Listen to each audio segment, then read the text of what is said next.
All right, fact check this podcast, and tonight I am joined by Brian Peotter. Brian is running for U.S. Senate in Colorado. Brian, I'm going to let you kind of introduce yourself, tell us a little bit about yourself and the district that you're running in, and then we'll kind of take it from there. Hello, my name is Brian Peotter. I am running for the U.S. Senate here in Colorado. I'm the Libertarian candidate. I'm running against two big government people who basically agree on everything and are going to argue about their differences. And I wanted to make sure that I was a voice that gets out there to give people an option that will feel good when they vote for someone. You know, an option that actually believes that the Constitution was a good idea and that we should try using it. And as far as overcoming the obstacles that we face in our everyday world, most, if not all of them, are obstacles of government. You know, we could all be richer, we could all have better lives, we could all be healthier if there was less government. So I think that is generally the libertarian talking point. I also want to say that I'm part of the New Libertarian Party, the cool party, the party that actually knows up from down and can articulate a message of liberty. Even if I may not be the best, I'm better than it was. So please give me the opportunity to get your vote.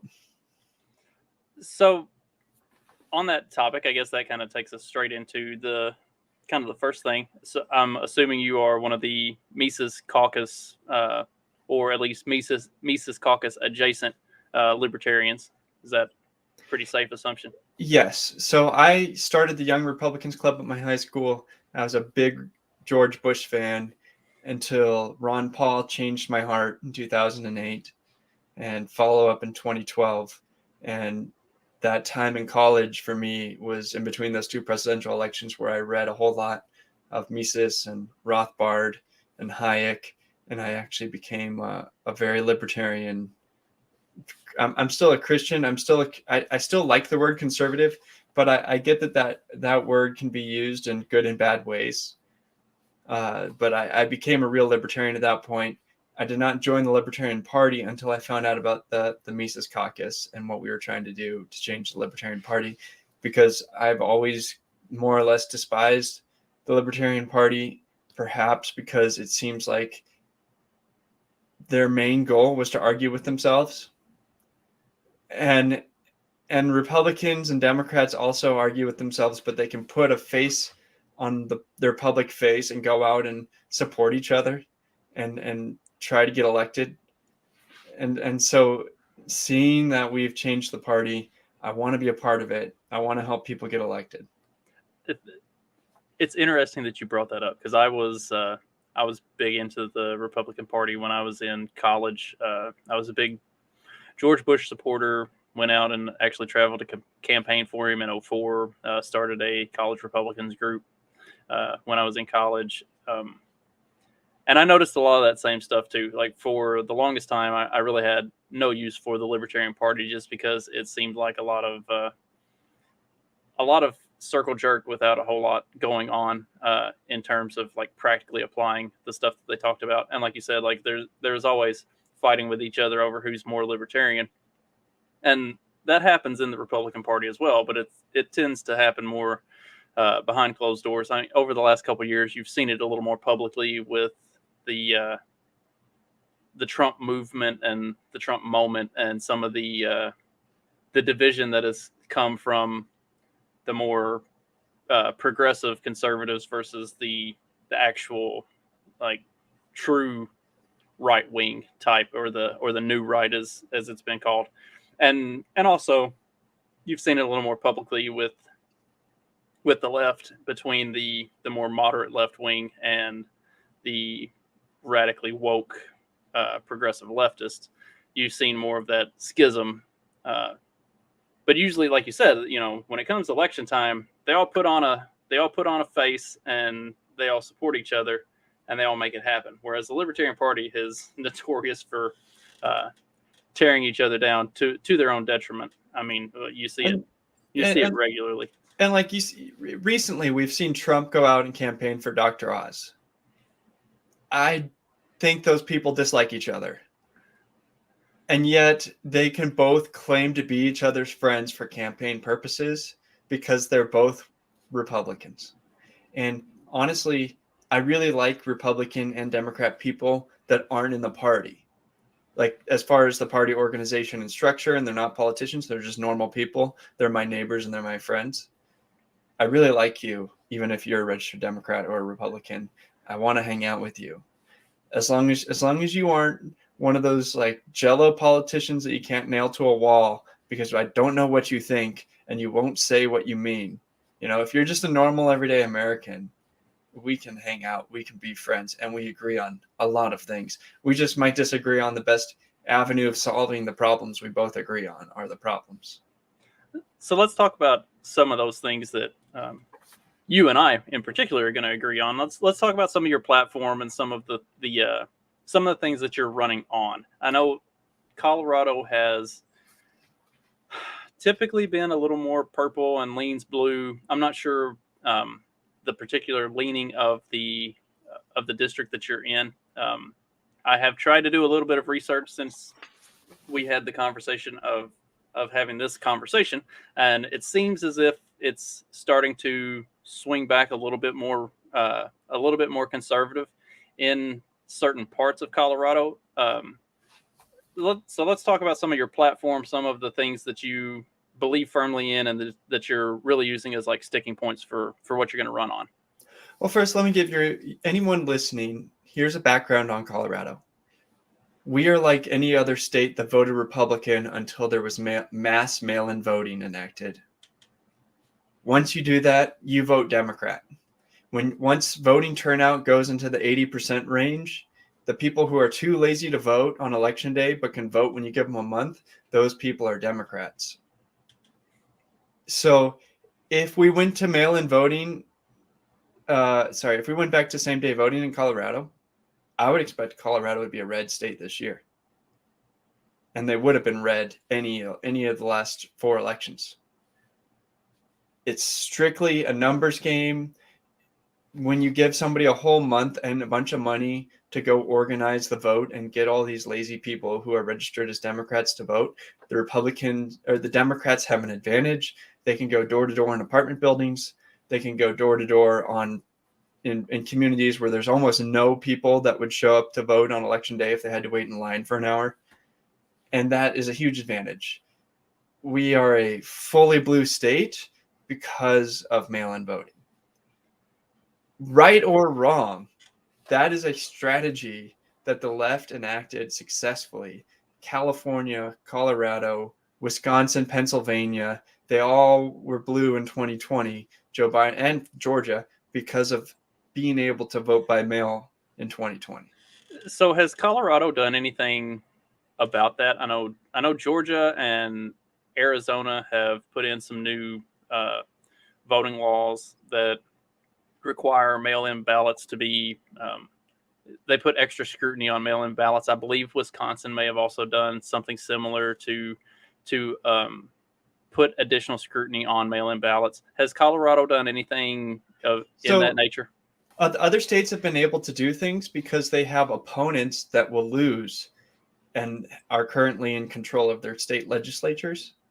Colorado is a completely blue state in every single branch of government, House, Senate, governorship. We have no chance of enacting any change unless we can convince the populace of a better way. People love the convenience of mail-in voting, and I understand that. I think that if I can go on my banking app and move money around and have faith in it, I should be able to go on election day onto an app on my phone without waiting in line and securely vote. Now, there's going to be issues with any solution somebody comes up with, but I think there's a better solution than trusting the USPS, which is not the most trustworthy or relied upon method for anything. And on top of it, the design of having your signature separated from the ballot means that once the envelope and the ballot are separated, there's no more traceability to how you voted. You can easily get rid of and replace ballots because they're no longer connected to anything. So why can't you sign the ballot? Why can't we have a digital ID and have a unique ID on a digital system? I think that's possible. So I think if you convince the populace of a better way, maybe by ballot initiative, we'd have a chance at changing it. But people massively support mail-in ballots in Colorado, so there's no way we're getting rid of it to go wait in line on election day again.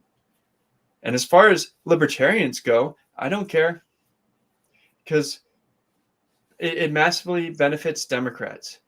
We aren't the Republicans, right? So we are going to have to win the war of ideas, win locally, win the sheriff's race, go out there and change people's lives in a very small but meaningful way. So to that point, why run for Senate instead of something more local? I do both. I ran for city council last year. Oh, so it is very easy to have ballot access in Colorado, and we need to take full advantage of it for every opportunity that we have to have candidates that care, that want to spread and share the message of liberty, especially in a year like this where we have a very just like rubber stamp Democrat, not like a real diehard Democrat really believes in anything, just is going to vote Democrat no matter what, like however he's told to vote by the whip. And then the Republicans go out and nominate somebody who would have been a liberal Democrat like 10 or 15 years ago, but is now trying to call himself a moderate conservative. So he's bad on guns, okay with red flag laws. He's bad on government spending. He's bad on the war in Ukraine. He's bad on the war on drugs. He's bad on most things. When Republicans like him talk about fiscal responsibility, they mean instead of being $1 trillion in debt, let's be $500 billion in debt. I mean, let's drive the speed limit as we head towards the cliff, right? It's the traditional conservative way. They're conserving something that's terrible. I was going to ask you about that because I did look into him a little bit.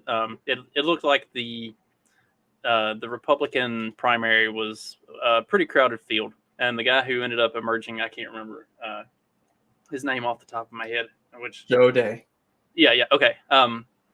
He looks kind of like a Trump light sort of a model. Like he's a wealthy businessman who, as you said, like he would have been a moderate Democrat 10, 15 years ago. And that seems to be kind of his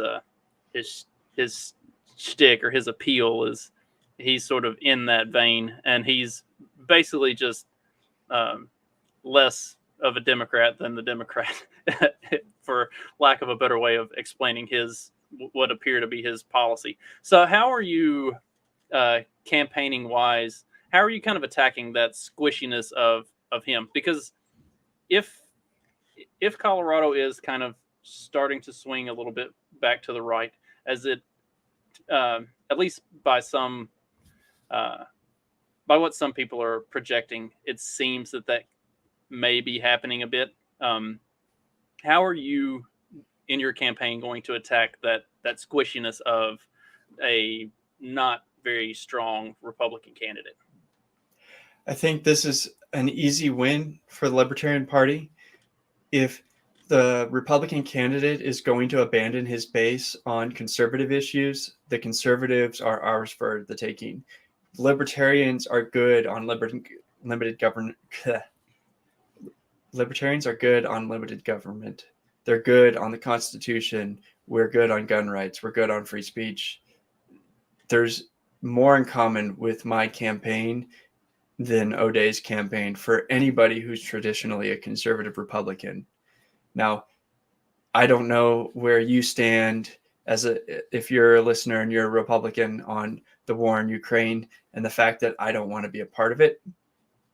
If you are against the war in Ukraine, you're with me, not either of the other two candidates.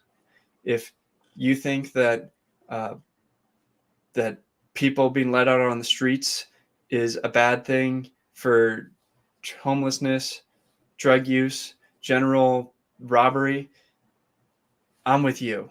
I don't think that the solution is to write new laws or give police forces more money, but actually it's your problem there is just bad DAs that aren't enforcing existing laws and public roads and public spaces, public authorities allowing people to be on those spaces. So I can't think of very many issues except perhaps marijuana where I would lose any Republican. So on marijuana, I don't use marijuana and I don't use sugar and I don't use alcohol, but I don't want to put anybody in prison who disagrees with me on any of those things. So if you think that you need to go to prison if you smoke marijuana, I'm not going to win your vote. Let me ask you about that particular topic. Since, now correct me if I'm wrong, marijuana has been legalized in Colorado, or has it just been decriminalized? Which is it? I know you can buy it at dispensaries and stuff like that. It's totally legal at the state level. It's totally illegal at the federal level. Okay, that's what I thought. So on that, has that shifted the more conservative base in Colorado? Like, so like here in Indiana, they actually moved to decriminalize cannabinoids and other forms of cannabis for medicinal purposes. And then once they realized what they had done and that those things were actually different forms of marijuana, they like freaked out and tried to reverse all of those decisions or reverse all of that legislation because it is a super red state here in Indiana. How has the legalization of marijuana affected, or has it made any sort of a change in the more conservative base in Colorado? Traditionalists are really bothered by it in the way that, say, a bar is opened down the street from your house in your neighborhood, and a lot of riffraff comes by because they go partying until 2 a.m. and then they walk home drunk. And you didn't used to have that. Now you're really bothered by that whole event. That kind of complaint exists for people who don't like the smoke from their neighbor. They don't like the marijuana shop bringing in people that are undesirable in their neighborhood, according to them. But I think most people are okay with the fact that it's legal. They just are annoyed by it maybe on an individual basis, or have opinions that it's wrong to use, which I'm totally on board with you having that opinion, and I don't use it. So it's not that type of problem of it being, I'm afraid of crime and drug dealing on my street.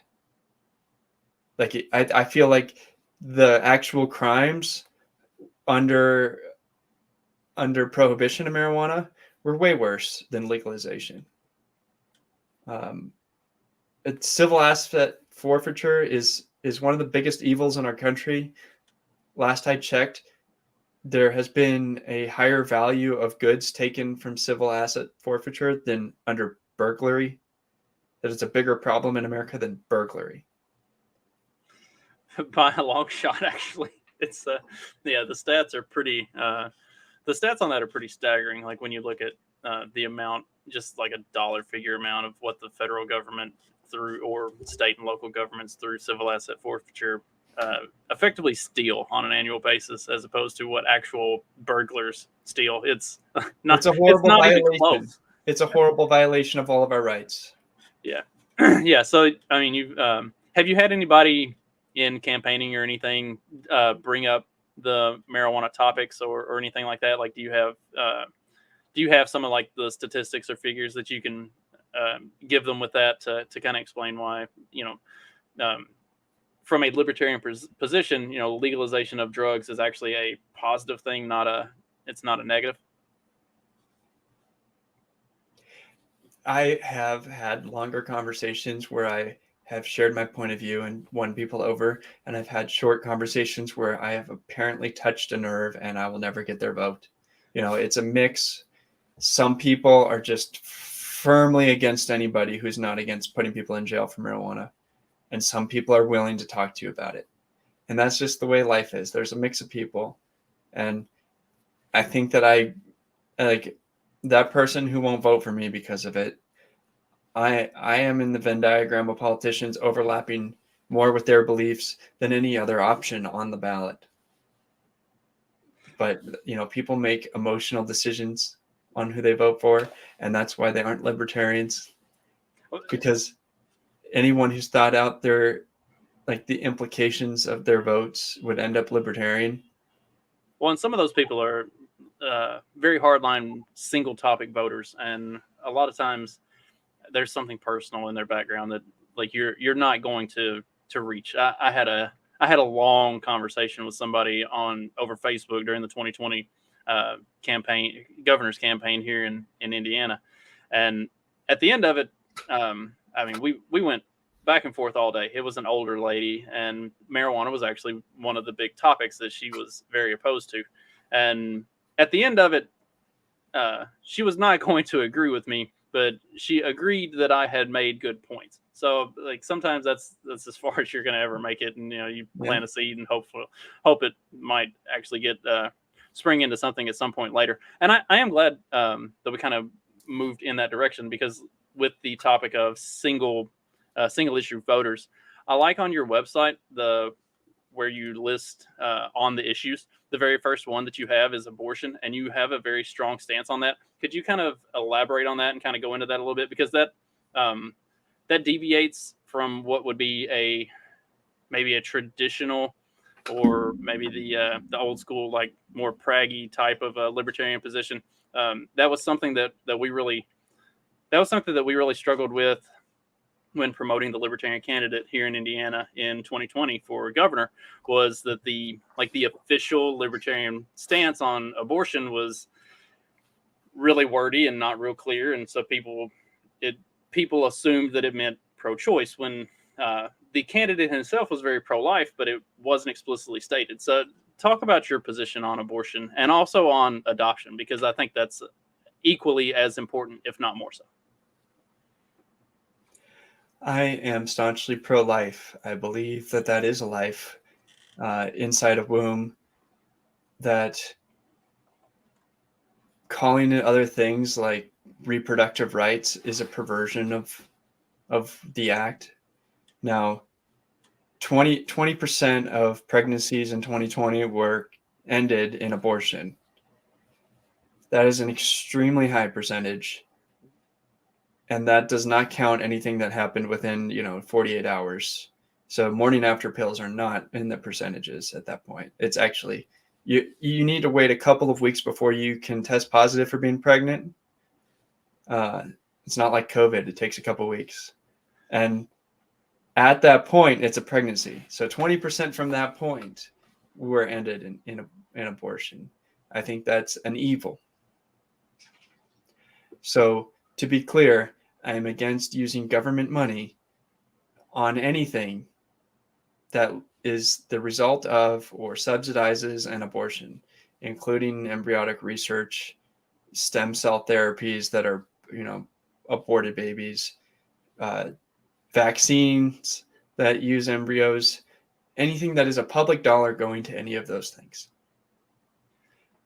And now, as far as on a federal level, I do not agree with the incorporation doctrine that the Supreme Court used in Roe v. Wade.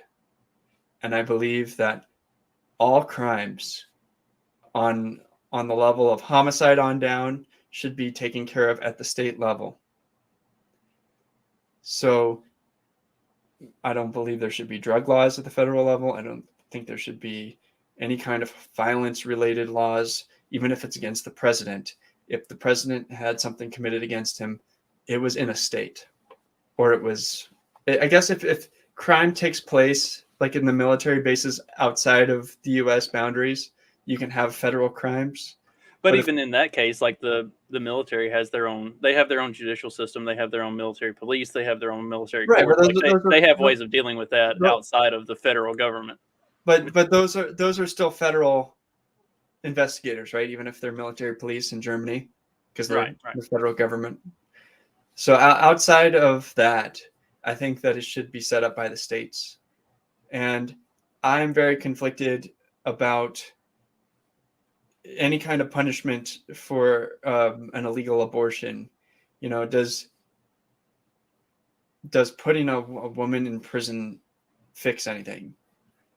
I don't have an answer for that. I would say that I don't know, and I don't know. I don't have all the answers.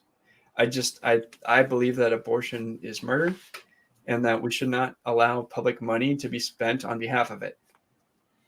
Yeah, anything that the government does in terms of like funding Planned Parenthood or something like that's all the leftists can talk about how Planned Parenthood is actually women's health care and treatment or whatever. But when 80% of what they do is abortions, that's a pretty damning number, and explains exactly what it is that they do pretty accurately, I would say.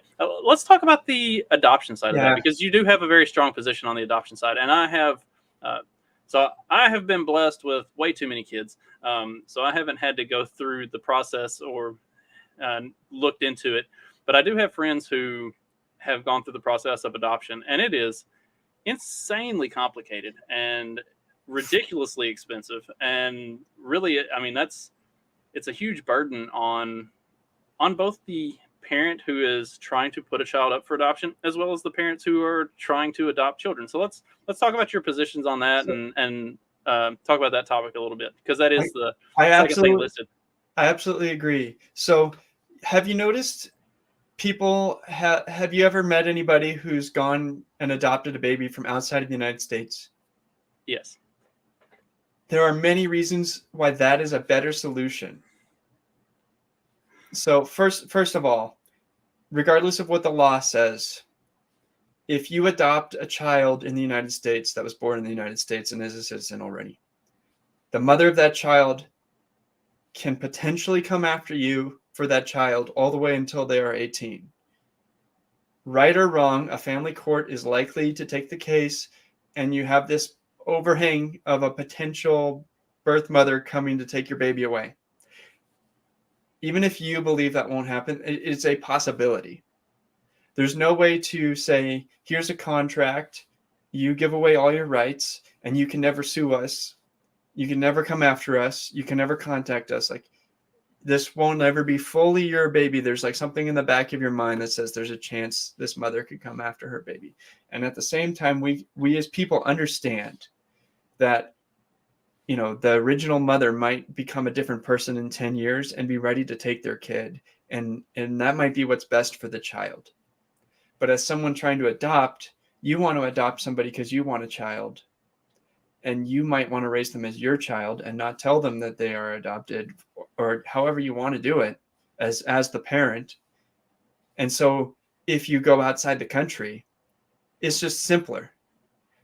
It's harder for that mother to do anything about your child or come after them and, you know, take them back from you. At the same time, it's almost cheaper. And a lot of times it's just cheaper.